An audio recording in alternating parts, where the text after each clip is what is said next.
Qué bonita mañana en la presencia de Dios. ¿Cuántos están alegres de estar en la presencia del Señor? Dios quiere hablarnos en esta mañana, quiere bendecirnos. Dile a la persona que está a tu lado, pon atención.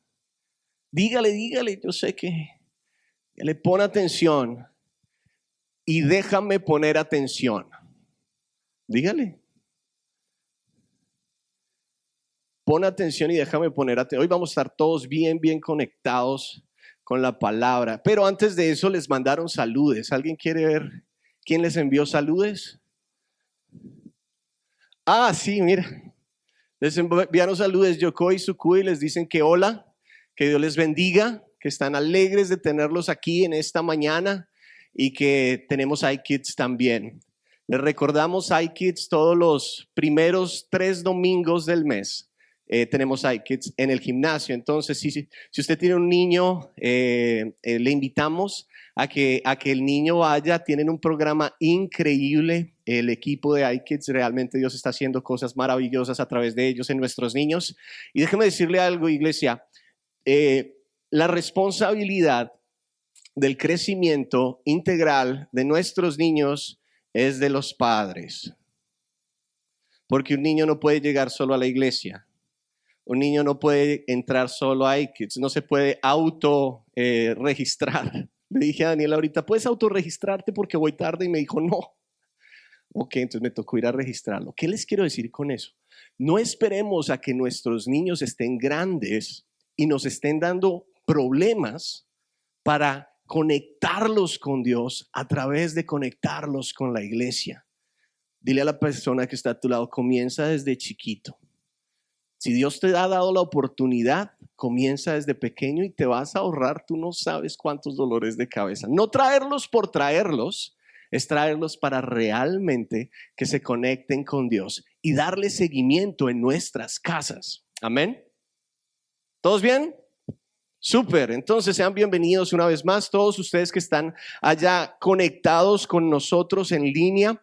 Sean también bienvenidos y estamos contentos, estamos alegres de estar aquí y la presencia de Dios se siente en una forma tan especial. Y a mí me fascina cuando Dios hace cambios, porque Dios es un Dios que no se mantiene, Él se mantiene firme, sí, en su enseñanza, en su doctrina, pero los métodos y las formas los cambia todo el tiempo. Entonces me fascina cuando llegamos y recibimos o nos podemos conectar con Dios en adoración de otra manera. Es hermoso, ¿por qué? Porque la presencia de Dios se siente también en el sonido apacible. ¿Cuántos lo creen? El día de hoy Dios me daba una palabra, una predicación que ha sido de mucho beneficio para mí y espero que sea de mucho beneficio para ustedes también. Esta predicación nace un día en este año que cumple Rebeca 14 años y ella quería algo diferente. Ella quería que la lleváramos a Carowinds. ¿Alguien conoce Carowinds? Carowinds, para los que no conocen, es un parque, y tal vez las personas que están conectadas con nosotros, es un parque temático donde hay muchas montañas rusas y toda esta cuestión, un parque así. Entonces ella me dijo, papi, lo que yo quiero este año es que me lleves a Carowinds y yo quiero ir con amigos de mi escuela. Y yo le dije, listo, no hay problema, te llevamos y vamos a disfrutar con los amigos de tu escuela. Entonces llegamos ahí y estaban todos los chicos, estaban algunos de los padres que se quedaron ahí con ellos. Y bueno, empezamos ahí a tener comunión, a hablar con ellos, todo súper chévere. Y empezamos nuestra lista. Ellos tenían una lista de las montañas rusas y los rides que querían hacer. Entonces llegamos a uno y para los que tal vez no saben, nuestra ciudad o ese parque en específico tiene una de las 5 montañas rusas más altas del mundo, ¿sí? Del mundo, diga conmigo del mundo. O sea, esa cosa es altísima. De hecho, estoy seguro que si usted ha ido por la 77 hacia abajo, los que no conocen, es una carretera interestatal. Usted mira para allá, para el lado y allá la ve. Es altísima. Sí, no recuerdo exactamente cuántos pies tiene, pero es muy alta. Y no solamente es la 5ª más alta, está entre las 10 más rápidas del mundo. Diga conmigo del mundo. Es una cosa increíblemente horrible. Es divertido. Les cuento, la primera vez que me monté, yo iba con otro padre y unas niñas. Y íbamos caminando hacia el lugar y este tipo se asustó cuando la vio así de frente. Porque una cosa es verla ahí, por ahí dicen, ¿no? Una cosa es verlo ir y otra cosa es verlo venir. Se asustó increíblemente y mirando esto, dijo, no, yo como que lo único que quiero es adorarle. Yo como que lo que quiero es devolverme. Y él se devolvió. Y yo, bueno, ¿qué hago? Estas niñas entre 10 y 13 años van a tener más agallas que yo, no puede ser. Entonces solamente por ese orgullo machista me subí. Y fue terrible. Pero fue la primera vez y entonces ya cuando lo haces la primera vez sabes que no te vas a matar. Entonces ya la segunda vez, la tercera vez vino y la cuarta vez fue esta vez con mi niña y sus amiguitos y los padres de sus amiguitos. Ella como no quería que toda la gente supiera que iba su papá con ella, se sentó como 2 líneas más al frente con sus amigos. Y como sus amigos tampoco querían que supieran que sus padres estaban con ellos, se sentaron conmigo atrás. Está bien, yo estoy sentado aquí, ahí no hay nadie en esta silla y los papás de uno de los amiguitos están ahí. Entonces empieza el ride para los que no conocen y lo primero que hace es empieza a subir. Entonces va subiendo y yo noto algo interesante en ellos. Yo ya lo había hecho, ellos nunca lo habían hecho. Entonces el papá de ella empieza a cantar alabanzas. Literal. Y va cantando. Yo creo que estaba diciendo Amazing Grace. Era lo que iba haciendo. Y la muchacha se iba agarrando el pelo. Ya las mujeres saben de qué estoy hablando. Pasaron esos segundos para subir allá arriba y había como cierta paz por lo que él estaba cantando. Ellos no sabían que venía. Cuando esta cosa llega al tope, que es muy alto, y empieza a bajar rapidísimo, esa adoración cambió abruptamente.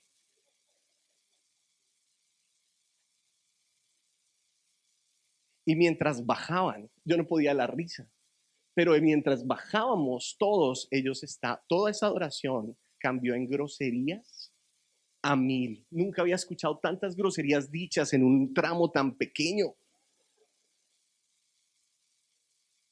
Me pasó totalmente literal. Y después de ahí para adelante ya no habían cosas tan altas, pero mucha rapidez. Y se bajaron. O sea, como que, ay, men, se nos olvidó que éramos cristianos. Por un momentito. Y el Señor me dice, men, esta es la razón por la cual yo le dije a Dios, ¿por qué me diste hijos? Sí, porque yo no quería esto. Pero mientras yo estoy analizando eso ese día, ¿qué causa en nosotros la presión? ¿Sí? O sea, cuando estamos en momentos de presión, causa muchas cosas tan malas. ¿Sí? Cuando estamos en momentos de presión que no sabemos cómo manejarlos, entonces causa cosas en nuestra vida que no son correctas. La presión puede llevarnos a herir personas. Por presión podemos llegar a hacer decisiones incorrectas. Por presión podemos llegar a tomar caminos equivocados. Por presión podemos alejarnos de nuestra fe. Por presión podemos herir, dije ya, ¿verdad? Por presión. La presión nos puede llevar a actuar fuera de carácter. O sea, ser personas totalmente diferentes a lo que nosotros somos o hemos aprendido a hacer por presión.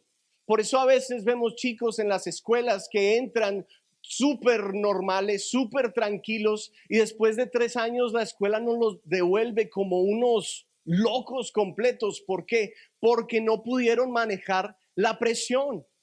Dile a la persona que está a tu lado, es necesario aprender a manejar la presión. ¿Cuántos de ustedes alguna vez se han sentido presionados? ¿Cierto? Todos hemos sentido presiones internas, pensamientos que nos quieren llevar a sacarnos de los cabales, a sacarnos de las maneras correctas de actuar, pensamientos, o tal vez cosas externas que vemos en nuestra vida, cosas que nos pasan, que tal vez nuestra familia está pasando situaciones difíciles, tal vez en el ministerio estamos viendo situaciones difíciles, y todas estas cosas son presionantes. En el trabajo pueden suceder cosas y son presiones. Y cuando yo veía o más bien cuando estaba montado en esa montaña rusa, Dios me hablaba y me decía: muchas veces cuando somos cristianos y conocemos a Jesús y tenemos una vida para Él, mientras la situación está suave, adoramos. Pero cuando la presión llega, cuando el tiempo difícil llega, entonces todo cambia. Ya la adoración, esas palabras de adoración que salían de nosotros se convierten en quejas, se convierten en dolor, se convierten en ofensas, se convierten inclusive en groserías. ¿Por qué? Por la presión. ¿Cuántos de ustedes tienen un hijo complicado? No levante la mano. No la levante, ya la levantaron. Pero usted sabe que usted trata de hablarle y sí, de la mejor manera. Y después ese berraco niño no hace caso. Eso es presión. ¿Y usted cómo actúa? Lo presiona para atrás con el poder de la correa.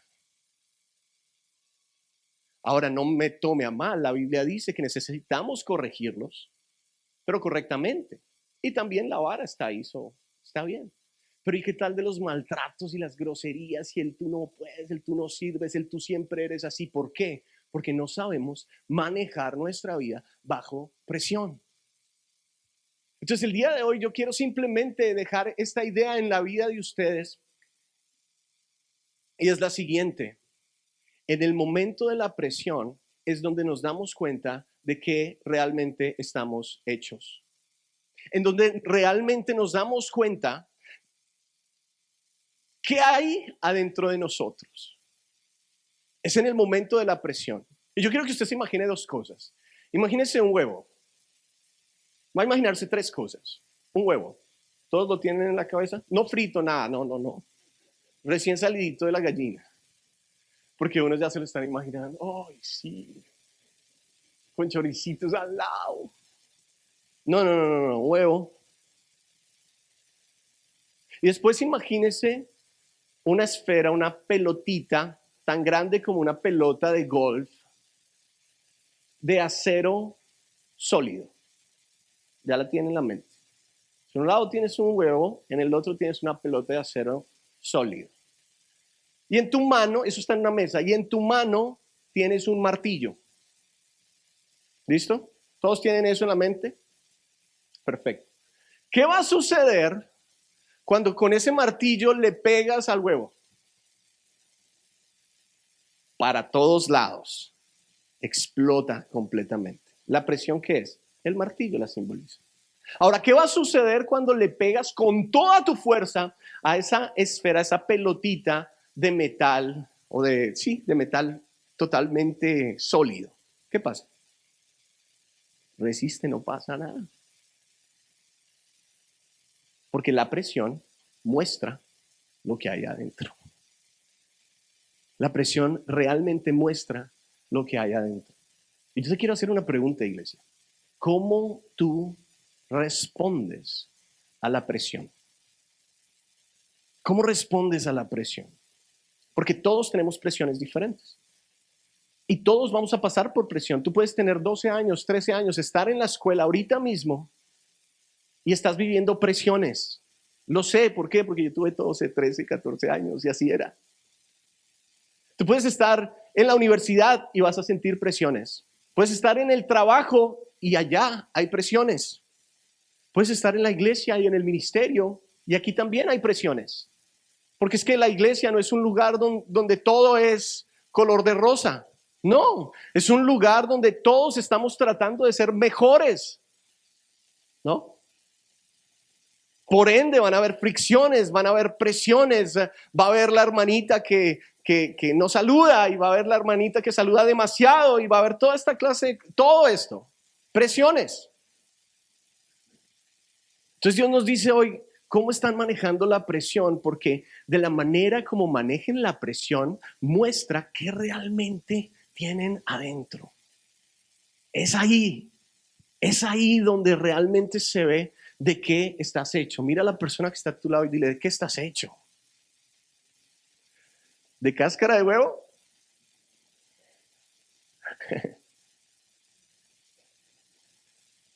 Mire que mirando esto, la Biblia realmente nos habla acerca de hombres que nos inspiran increíblemente. Historias de hombres que uno dice, wow, ¿cómo hizo eso? Y si Dios lo dejó ahí es porque Él quiere inspirarnos. Quiere mostrarnos que sí se puede vivir bajo presión, que sí podemos hacer decisiones correctas bajo presión y que inclusive sí podemos ganar victorias bajo presión. De que sí podemos vivir vidas saludables, vivir vidas llenas de Dios, vivir de gloria en gloria, inclusive bajo presión. Y yo diría que muchas veces Dios quiere que esas presiones lleguen a nuestra vida para Él mostrar su poder en nosotros y a través de nosotros. Lo vemos en la Biblia en todos lados. Hay una historia que me llama mucho la atención, no es muy conocida. Ustedes saben, David, y no voy a hablar de David, pero voy a hablar de alguien muy cercano a David. David, David, rey de Israel, era un hombre que construyó un ejército increíble. Dice la palabra que estos tipos eran de acero. Eran hombres fuertes, eran hombres que Dios usó tremendamente para llevar al pueblo de Israel a lo que se conoció como la era dorada de Israel, el mejor tiempo de Israel. Se logró bajo este ejército que David mismo desde cero había formado.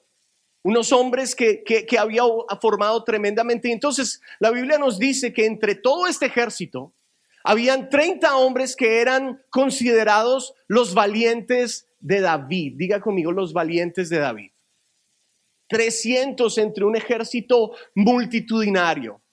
No 330. Entre un ejército multitudinario. 30 hombres que, mejor dicho, eran una cosa increíble.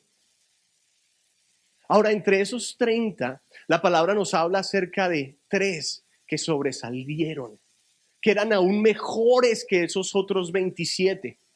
3 hombres que el mismo Dios los deja en su escritura, no como los valientes de David, sino los más valientes de David. O sea, eran hombres llenos de poder, llenos de fuerza. Fueron hombres que fueron formados por David y David los dejó muy, muy bien formados. Diga conmigo, muy bien formados. Dile a la persona que está a tu lado, ¿cómo estás formado tú? Porque lo que tenemos adentro depende de que también hayamos sido formados. La Biblia dice que estos 3 hombres, un día David estaba en la cueva de Adulam. La cueva de Adulam fue el lugar donde David se protegió cuando Saúl, el rey anterior a él, supo que David iba a ser rey y lo mandó a matar, quería matarlo. Entonces David se esconde en esta cueva, la cueva de Adulam. Dice que un día estaba en esa cueva y él dice, ¿cómo me gustaría tomar agua? La agua más rica que hay en toda esta área se encuentra en la entrada de Belén, en una de las entradas, en uno de los pórticos de Belén. ¿Cómo me gustaría tomar esa agua? Pero este momento en la historia era un momento difícil, porque dice la Biblia que los filisteos habían invadido Jerusalén y habían invadido inclusive esa área de Belén. Entonces el enemigo estaba ahí y David dice, ¿cómo me gustaría tomar de esa agua? Estos 3 hombres escucharon a ese líder y dijeron, vamos a traerle esa agua. That would be cool. Vamos a traerla. ¿Qué quería decir traer el agua? Bueno, pues entre la cueva de Adulam y Belén habían más o menos de 30 a 35 kilómetros. Más o menos entre 6 y 8 horas caminando por un vaso de agua. Y no solamente caminando por un vaso de agua, sino caminando a través de las líneas enemigas.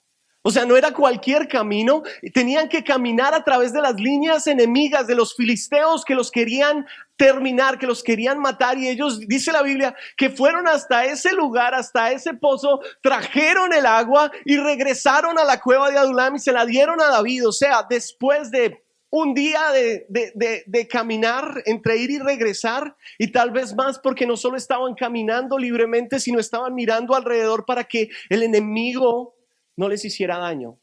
Y ellos regresan y le dan este vaso de agua a David, y David dice: wow, yo no me puedo tomar esto. Entonces lo que hace David es coge el vaso de agua y lo riega en el piso. Oh, thanks, G. Todo eso por ti, brother. Casi nos matan. Y David les dice: yo no puedo tomar esto que costó el riesgo de sus vidas. Hoy lo vamos a hacer como un sacrificio de alabanza a Dios. Esta agua es un sacrificio de alabanza a Dios. Lo traemos como un sacrificio al Señor. Gracias, pero esto valió mucho para ustedes. Yo quiero que usted piense en estos tres hombres. El impacto que David había tenido sobre la vida de estos tres hombres fue increíble, al punto que arriesgaron su vida para traerle un vaso de agua. Lo amaban. Fueron totalmente impactados positivamente por David. Fueron totalmente formados correctamente por David. Entre estos tres hombres hay uno que me impacta. Y fue uno que se llamó Sama. Diga conmigo, Sama. Vamos a hablar un poquito de Sama el día de hoy. Vayan conmigo a la Biblia.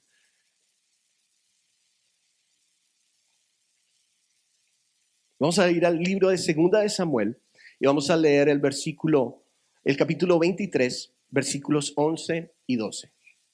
Bien, y la palabra de Dios dice allí: el siguiente en rango era Sama. El de los tres era el tercero en rango. Era Sama, hijo de Agé de Arar. Cierta vez los filisteos se reunieron en Leí y atacaron a los israelitas en un campo lleno de lentejas. Diga conmigo, lleno de lentejas. El ejército israelita huyó, pero Sama no cedió terreno en medio del campo e hizo retroceder a los filisteos. Así que el Señor le dio una gran victoria. Diga conmigo, el Señor le dio una gran victoria. Sama. No lo tengo aquí, pero quiero leerlo en la Reina Valera. Dice: después de esto fue Sama, hijo de Agé, Ararita. Los filisteos se habían reunido en Leí, donde había un pequeño terreno de lentejas, y el pueblo había huido delante de los filisteos. Él entonces se paró en medio de aquel terreno y lo defendió, y mató a los filisteos, y Jehová dio una gran victoria. Mire, cuando nosotros vemos la vida de Sama, hay muchas personas en la Biblia donde la Biblia nos da mucha información acerca de ellos. Bueno, este no era el caso con Sama. Este no era el caso de este hombre. Si usted busca en la Biblia, yo creo que esta es la única historia que habla de él, y después se dice su nombre en el próximo capítulo 20, en la próxima narrativa de este capítulo 23, donde habla acerca de los 30 por nombre. Entonces, las únicas dos veces donde escuchamos o vemos algo acerca de este hombre es aquí, en este capítulo 23 de Segunda de Samuel. Sama. Y miren que cuando miramos esto, lo que sabemos por esta historia, lo primero es que fue muy cercano a David. Era el tercero. Fue muy cercano a David. Lo segundo era que era Ararita. Y Ararita, Arar, la ciudad Arar, el nombre Arar quiere decir lugar montañoso. Entonces, Ararita quería decir que era un hombre de las montañas, montañero. Era un hombre de las montañas, Sama. Ahora, una cosa que me llama la atención de este hombre era, usted sabe que los judíos, ellos ponen los nombres por una razón. O sea, ellos ponen nombres por una razón, ya sea por algo que está pasando en su entorno en ese momento o algo que ellos quieren que suceda después de que este niño nazca. Por ejemplo, Leví, ¿sí? La palabra nos enseña que Leví fue hijo de Jacob y Lea.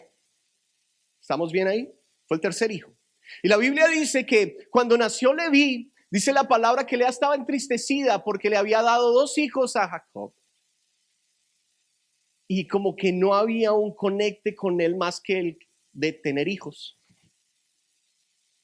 Dice la Biblia que cuando ella lo tuvo, este tercer hijo se llamaba Leví, o le puso Leví, y le puso ese nombre porque ese nombre significa el que une. Y ella dijo, el que une, porque tal vez esta vez mi marido se unirá conmigo en otro nivel, el que une. Eso era lo que ella pensaba. Entonces el nombre es muy importante. El nombre es muy importante para ellos, mucho más que en nuestra cultura aquí, aunque nosotros lo hacemos también. Es una de esas cosas que hemos tomado de la palabra, la importancia de marcar a nuestros hijos con buenos nombres. Pero miren este nombre, Sama. ¿Usted sabe qué significa el nombre de Sama? Sama significa ruina. Qué nombre, ¿no? O sea, su papá lo vio y le dijo, estás muy bonito, pero te voy a poner ruina. No sabemos nada de él, pero ya cuando vemos ese nombre, podemos identificar algunas cosas que muy probablemente marcaron a Sama desde pequeño. Hey, ruina, vamos a jugar fútbol. ¿Cómo estás? ¿En ruina? ¿Usted se puede imaginar? Ruina. Otros de los sinónimos de este nombre era soledad, turbación, escarnio, Sama. Y aún teniendo ese nombre tan horrible, logró ser uno de los 3 más valientes guerreros de David. Porque mira algo que Dios me enseñaba ahí. No importa cómo te han etiquetado, no importa cómo te han marcado, inclusive desde niño. Si tú tienes un encuentro con Dios, tú cambias. Tu futuro cambia. Tu capacidad cambia. Todo cambia. Y yo no sé a quién Dios le está hablando el día de hoy, pero lo que dice es claro. Tal vez desde niño te has sentido así, en ruina, solo, sin nada, sin un futuro. Pero si tienes a Dios, todo eso cambia. Él ahora te hace más que vencedor. A los que hizo más que vencedores. Él ahora te hace un guerrero victorioso. Ya no eres el arruinado, ya no eres el pobre, ya no eres el sin futuro. No, ahora tienes un futuro brillante en Dios. ¿Cuántos lo creen? Sama. Ahora hay otra cosa que no lo dice la historia así como que tan puntualmente, pero lo sabemos por lo que vemos, lo podemos deducir con facilidad. Y es que Sama estuvo en la cueva de Adulán con David, donde David se escondió de Saúl. Y la Biblia dice claramente que allí llegaron la familia de David a verlo, pero también empezaron a llegar un montón de hombres. Pero no hombres totalmente bien.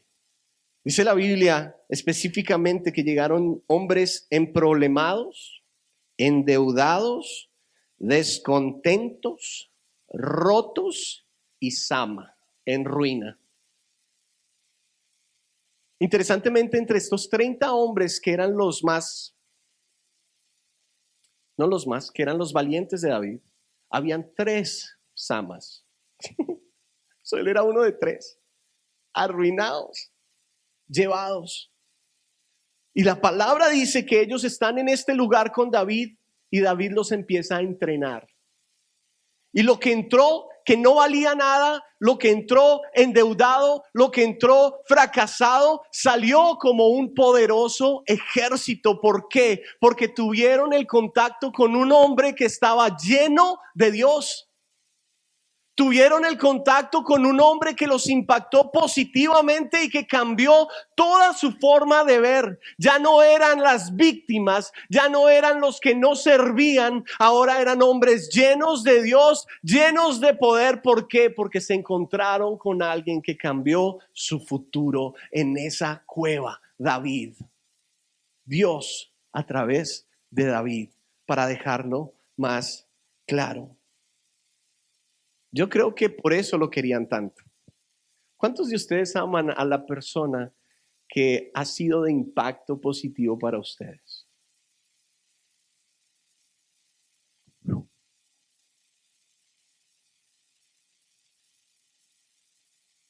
No los miro para que digan amén. Los miro para que escuchen el silencio, porque el silencio habla mucho también.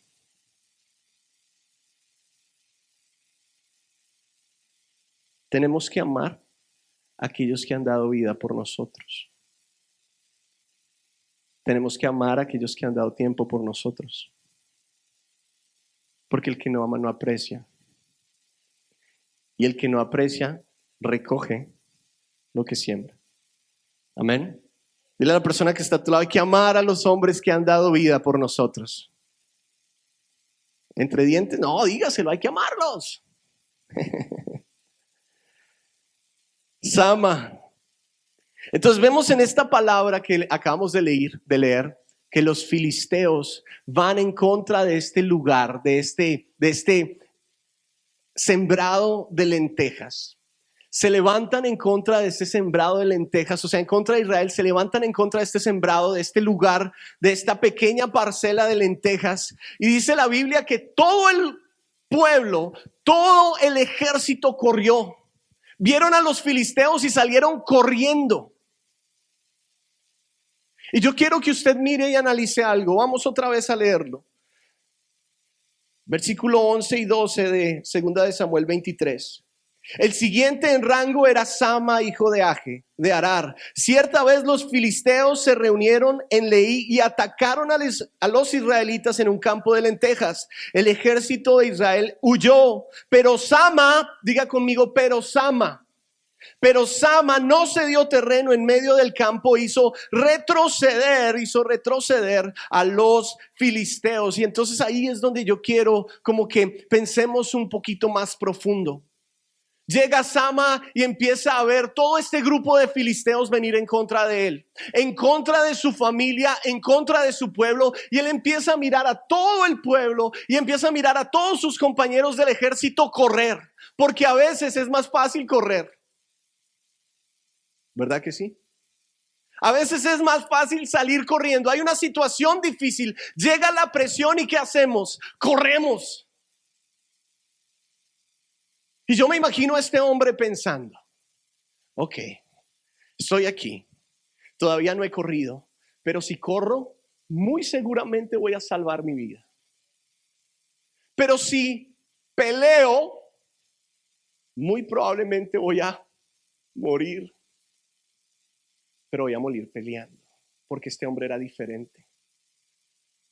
Dice la palabra que él se paró en ese lugar, en medio de ese cultivo de lentejas, y dijo: no, yo no me voy a mover, yo me voy a quedar aquí, voy a quedarme firme, no me muevo. Diga conmigo: no me muevo, no voy para ningún lado. Y yo quiero que usted mire las presiones que este hombre pudo haber sentido en ese momento, a punto de dar su vida, ya no por un vaso de agua, sino por un cultivo de lentejas. Piensen en las presiones. Yo veo 2 presiones muy fuertes aquí. La primera: un ejército enemigo venir en contra. Y si este ejército enemigo hizo huir a toda la gente de Israel, quiere decir que en ese momento ese ejército era muy fuerte. Diga conmigo, muy fuerte. Entonces él ve eso y ahí hay presión, una presión increíble. Van a matar a toda la gente, van a desolarnos, esto va a quedar horrible, voy a quedar realmente en ruina.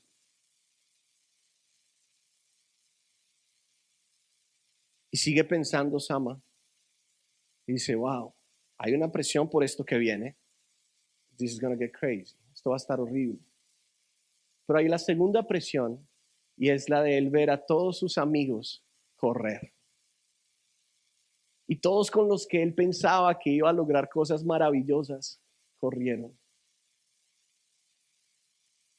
Y entonces es como lo que su papá le había profetizado años atrás.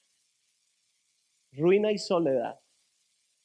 Quedó solito Sama en ese cultivo de lentejas. Quedó solito ahí porque todos sus amigos lo habían dejado. Qué presión tan terrible. Y Sama hace una decisión. Y él dice, no, yo voy a seguir hacia adelante. Esto es muy difícil. Esto es muy complicado. Es inclusive imposible. Pero yo voy a seguir. Yo voy a enfrentarme a todos estos. La Biblia no dice si eran 10 filisteos, si eran 100 filisteos o si eran 1000 filisteos. Pero lo que la Biblia es clara es que Sama se paró firme en medio de ese campo lleno de lentejas y peleó, y peleó, y peleó, y peleó, y peleó. Y venció a uno, y venció a otro, y venció a otro, y venció a otro, y se mantuvo, y estaba solo, pero se mantuvo porque el estar solo no quiere decir que estás mal.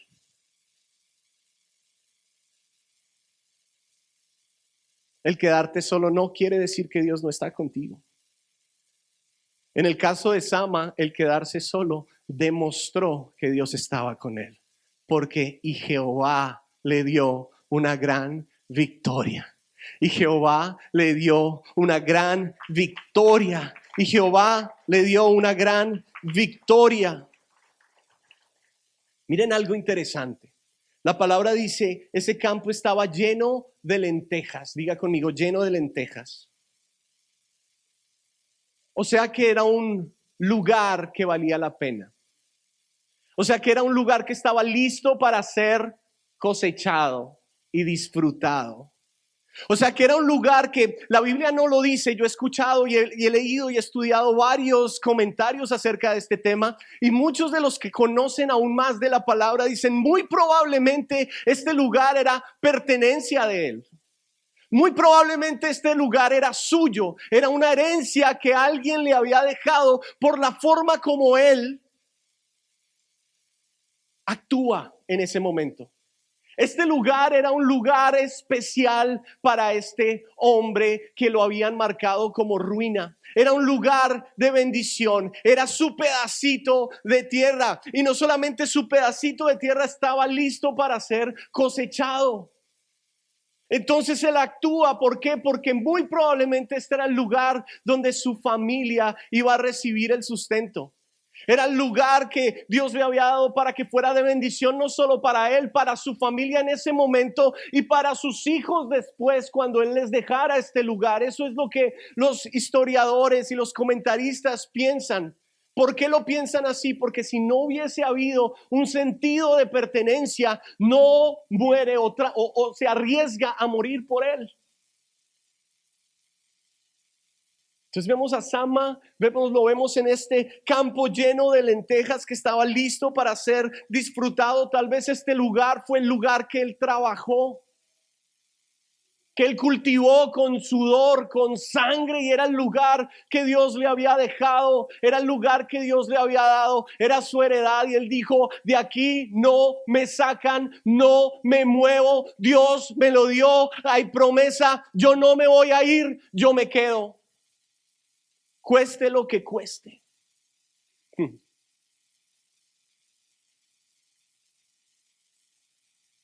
Nos habla mucho del cristianismo de hoy. que cuando sucede alguna cosa en nuestras vidas, lo primero que tratamos de hacer es ¿qué? ¿Qué? Huir. Ahora, ¿estamos mal por eso? No necesariamente todo el pueblo y yo. Pero nos arriesgamos a algo que es tremendo. Y es que Dios nos dé grandes victorias. Cuando oímos, nos cerramos la oportunidad de que Dios nos dé grandes victorias. Cuando corremos de algo que Dios ya nos dio, que está ahí en nuestras manos, y que sí hay presiones alrededor, y no logramos mantenernos firmes, entonces nos perdemos de la oportunidad de ser bendecidos por Dios a maneras increíbles. Algo que me llama la atención acerca de esta idea de un campo de lentejas listo para ser cosechado. ¿Saben a quién me recuerda? Me recuerda a Moisés, que poco antes de que el pueblo entre en la tierra prometida, después de 40 años de estar en el desierto, sufriendo y pasándola difícil con este pueblo que era un pueblo quejón, Moisés llega a la puerta de la tierra prometida y el pueblo está quejándose por agua y Dios le dice, bueno, háblale a la roca para que dé agua. Y Moisés, por esa presión que sentía, cogió su palito, su staff, su callado, gracias, y agarró de la piedra, ¡pam! Y salió agua, pero no de la forma que Dios había pedido. Y por él actuar de esa manera bajo presión, Dios le dijo, no vas a entrar a la tierra prometida, porque no supiste manejarte bajo presión, porque te descontrolaste bajo presión, porque no hiciste lo que Sama haría, de mantenerse firme, recogido, creyendo en Dios, creyendo en Él y creyendo que Dios le había dado una heredad, y se mantuvo tranquilo, sino porque te enloqueciste bajo presión. Y Dios te dice, iglesia, tienes que tener cuidado de no enloquecerte bajo presión, porque cuando la presión llega, escuche esto, iglesia, el diablo va a venir contra ti más fuerte, cuando ya la cosecha está a punto de ser recogida, porque Él sabe lo que viene. Él sabe que van a venir días de victorias increíbles, pero tú te tienes que mantener tranquilo, iglesia. La presión va a pasar. La presión es la forma como Dios realmente muestra de que estás hecho. No corras, no huyas, mantente firme en Dios. Mantente firme en Él y vas a ver la gloria. Hermana, usted ha estado orando tanto tiempo por su esposo y ya está a punto de decir, no, si nos divorciamos, ya no quiero más a este, no puedo más con este. ¿Y qué será si esta presión solamente Dios te está probando? ¿Para qué? Para darte una victoria increíble en un momentito. Solo espera, mantente ahí tranquila. Dile a la persona que está a tu lado, tranquilo. Mira, iglesia, a esta iglesia le sucedió algo increíble hace 23 años.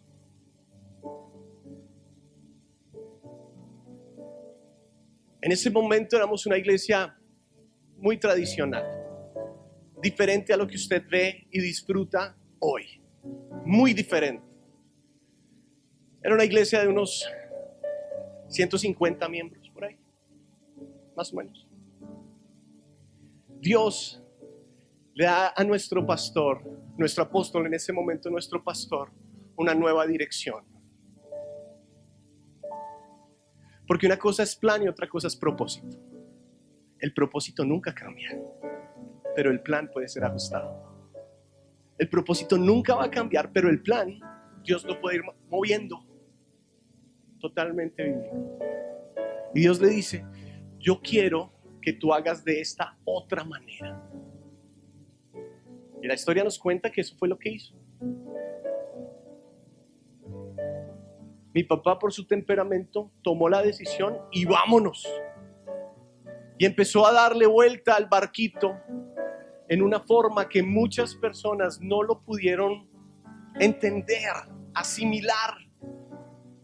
Y miren algo, iglesia. El próximo servicio, después de que se hizo el cambio y el ajuste, tuvimos 70 personas. La mitad de la iglesia se fue.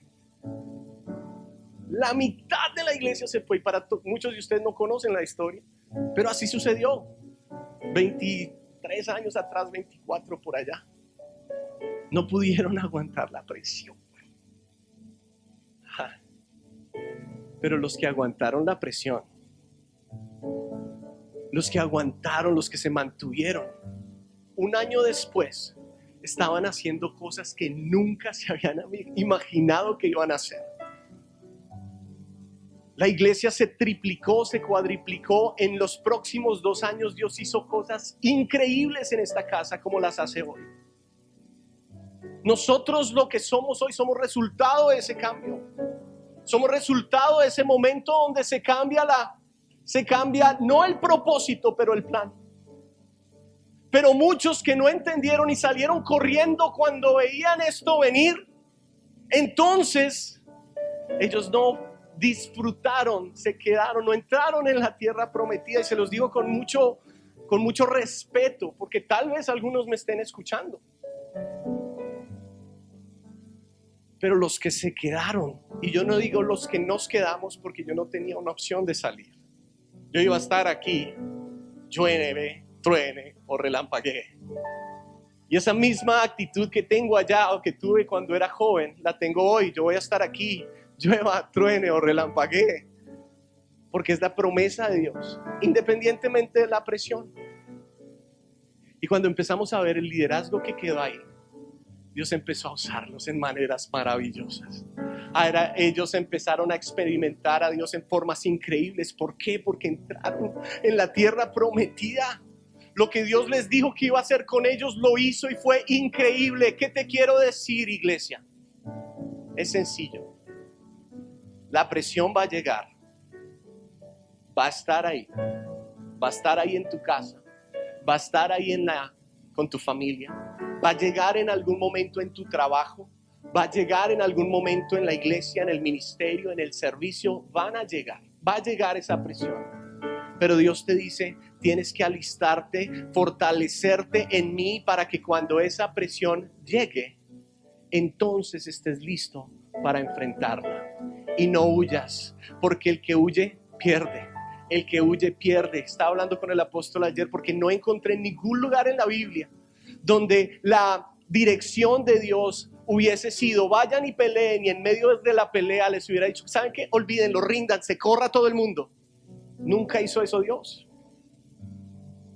Cada vez que Dios prometió algo a su pueblo y su pueblo se mantuvo fiel a él, cada vez Dios les dio victorias maravillosas. Dios no es hombre para mentir, ni hijo de hombre que se arrepienta. Entonces, iglesia, vamos a pedirle al Señor que nos afirme para que cuando llegue la presión no corramos hacia afuera, corramos hacia el medio de lo que Dios ya nos prometió y peleemos por eso, peleemos por nuestros hijos, peleemos por nuestra familia, peleemos por nuestra iglesia, peleemos por todo lo que Él ya ha prometido. ¿Cuántos dicen amén?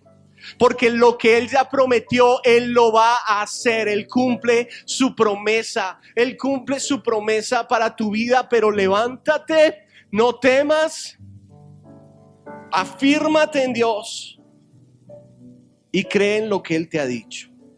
Quiero que vayas conmigo al libro de Hebreos y te pongas de pie. Quiero terminar con esta palabra.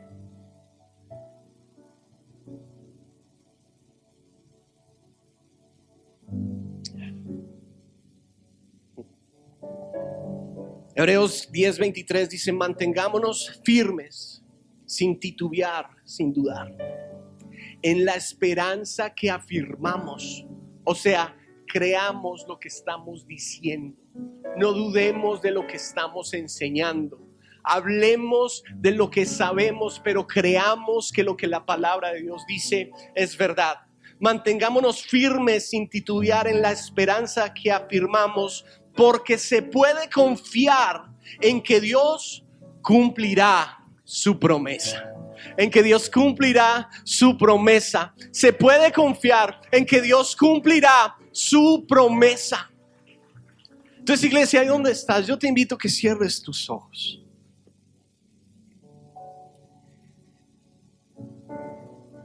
Medites un momento en esta palabra increíble que Dios nos ha dado.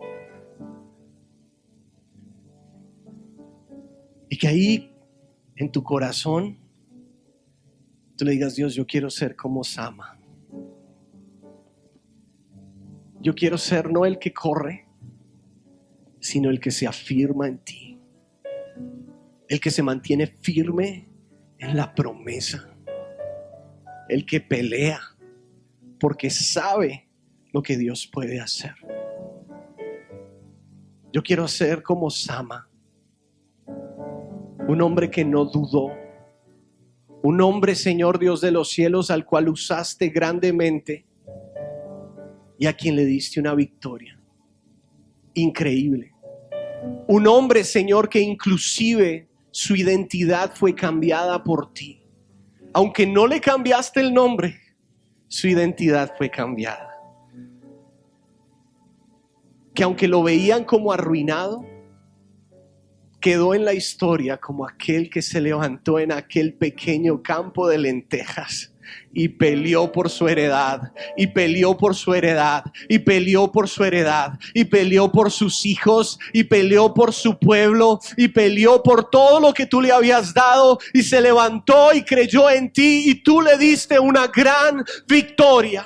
Hoy, Padre bendito, yo te pido, Señor, que tú levantes una iglesia que se levante, Padre, una iglesia, Señor Dios de los cielos, que confíe en ti, que se afirme en tus promesas y que no le dé espacio, Señor, al enemigo, sino que se levante y haga que el enemigo salga en el nombre de Jesús. Que el enemigo retroceda por el poder de la sangre del Cordero de Dios. Yo te pido, Señor, que tú nos levantes. Levanta tu mano, iglesia. Levanta tu mano, iglesia, ahí donde estás. Si has sido aquel que ha corrido en el momento de la presión, si has sido aquel que ha huido, levanta tu mano. Y si has sido el que te has mantenido firme, levanta tu mano y dile: Señor, yo te pido que tú me ayudes a ser más firme.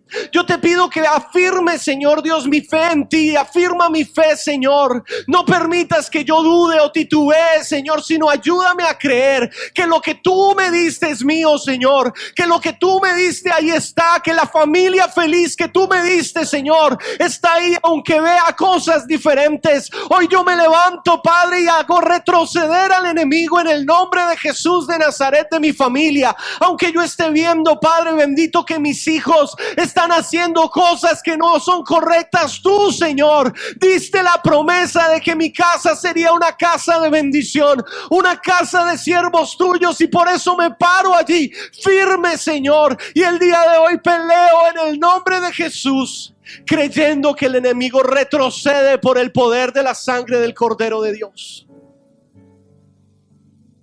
Hoy yo, Padre bendito, pido por aquellos que están teniendo presiones en su trabajo. Ayúdalos a levantarse en ti, Señor, y a pelear entendiendo que esto no es contra carne ni sangre, sino es contra cosas en el mundo espiritual, demonios, principados, potestades, pero que aunque no los vemos, tú tienes el poder para disiparlos, Señor, para echarlos fuera. Y hoy clamamos a ti pidiendo libertad, Señor, en el nombre de Jesús de Nazaret. Y que tú hagas que el enemigo, Señor, suelte. Que el enemigo suelte vida, Señor. Suelte sueños, suelte propósitos, Dios. En el nombre de Jesús de Nazaret. Yo te lo pido porque eres el único que lo puede hacer. Y ahora te pido, Señor, que nos des firmeza. Haznos firmes, Señor, en la fe. Haznos firmes en la esperanza que profesamos. Creyendo, Señor, que tú tienes todo bajo control. En el nombre de Jesús de Nazaret. Ayúdanos esta semana a ganar terreno en contra del enemigo. A pararnos a favor de lo que tú ya nos has dado, Señor. En el nombre de Jesús de Nazaret yo te lo pido. Danos fuerza. Y que esta palabra, Señor, siga dando fruto esta semana sobrenaturalmente en la vida de la iglesia y en mi vida. Que siga, Señor, dando fruto abundante, Dios. En el nombre de Jesús de Nazaret. Amén y amén. Dios les bendiga, iglesia.